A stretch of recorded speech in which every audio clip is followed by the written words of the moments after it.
వాస్తవం నలభై వస్తుంది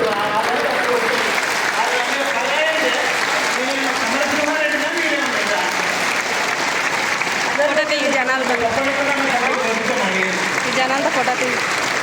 సో భారీ వర్షం అంటే చాలా ఇష్టం, అందులో వానపాటలు అంటే ఇంకా ఇష్టం. ఎన్టీ రామారావు గారికి శ్రీదేవి గారు నిలబడుతుంది, అక్కడ నిలబడగానే అలా వానలో తెలుసుకుని నిలబడతావు ఎందుకు?